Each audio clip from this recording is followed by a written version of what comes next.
सुख सागर छठा स्कंद 14वां अध्याय। इस अध्याय में आज हम पढ़ेंगे श्री सुखदेव जी द्वारा वृत्तासुर के पूर्व जन्म का वृत्तांत वर्णन करना। लेकिन उससे पहले अगर आप चैनल पर नए हैं तो चैनल को सब्सक्राइब करना, नोटिफिकेशन बेल दबाने के बाद ऑल पर क्लिक करें ताकि आने वाले हर अध्याय को आप सुरक्षित होकर सुन सकें।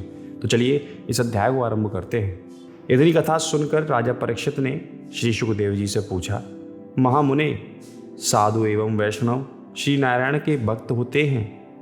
दैत्य वृत्तासुर को जिसे त्वष्टा ने अपने क्रोध द्वारा उत्पन्न किया था, उसे युद्ध में मरते समय ऐसा ज्ञान किस प्रकार प्राप्त हुआ, उस कथा को आप कृपा कर वर्णन कीजिए। श्री सुखदेव जी बोले, हे राजन, वृत्तासुर पूर्व जन्म में चित्रकेतु नाम का 7 द्वीपों का राजा था। वह धर्मपूर्वक प्रजा का पालन करता था और सब छोटे छोटे लोग भी उसके राज्य में अपने धर्म कर्म से रहते थे। राजा चित्रकेतु के यहाँ 1 करोड़ स्त्रियां थीं, परंतु उसके कोई पुत्र नहीं था, इसलिए वह रात दिन पुत्र सोच में दुखित रहता था। एक दिन उसके राजभवन में अपनी स्वेच्छा से अंगिरा ऋषि पधारे। तब राजा ने अत्यंत आदरपूर्वक आसन देकर उनका पूजन किया।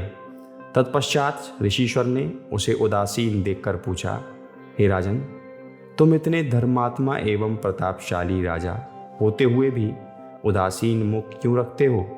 तब राजा ने हाथ जोड़कर विनय करते हुए कहा, हे महाराज, आपकी कृपा से मुझे सभी सुख और उपभोग प्राप्त हैं, परंतु कोई पुत्र नहीं है, इसलिए मैं चिंतित रहता हूँ। जिस प्रकार कोई भूख प्यास से दुखी प्राणी के शरीर पर चंदन केशर आदि का लेपन करें, परंतु उसकी सुगंधि सूंघने से मनुष्य की भूख प्यास शांत नहीं होती, उसी प्रकार पुत्र के बिना यह 7 द्वीपों का राज्य एवं सुखोपभोग मुझसे अच्छा नहीं लगता।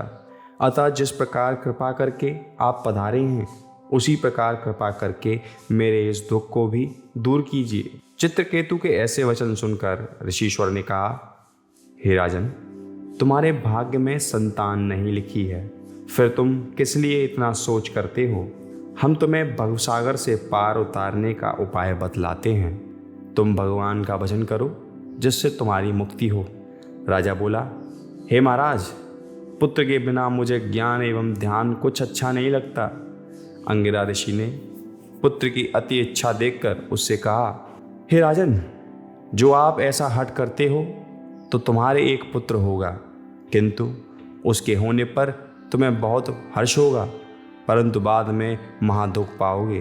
राजा ने कहा, हे महाराज, एक बार मुझे पुत्र का सुख दिखला दीजिए, फिर जो चाहे सो हो। यह बात सुनकर अंगिरा ऋषिश्वर ने पुत्र प्राप्ति के हेतु राजा से यज्ञ कराया और पूर्ण आहुति देकर जो कुछ साकल्य शेष बचा वह प्रसाद राजा को देकर कहा, इसे तू अपनी एक रानी को खिला दे।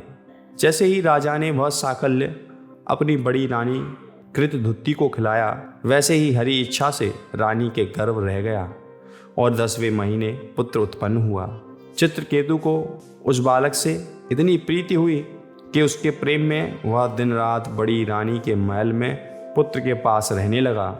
जब दूसरी रानियों ने देखा कि राजा बालक के मुंह से 8 पहर हमारी सौत के पास ही रहते हैं, हम लोगों को आंख उठाकर भी नहीं देखते और उसके वश में रहकर हमें अपनी दासी के बराबर भी नहीं समझते, तब सौतिया डाह से सब रानियों ने आपस में यह सलाह की कि यदि यह बालक मर जावे तो राजा हम लोगों से भी प्रीति करेंगे।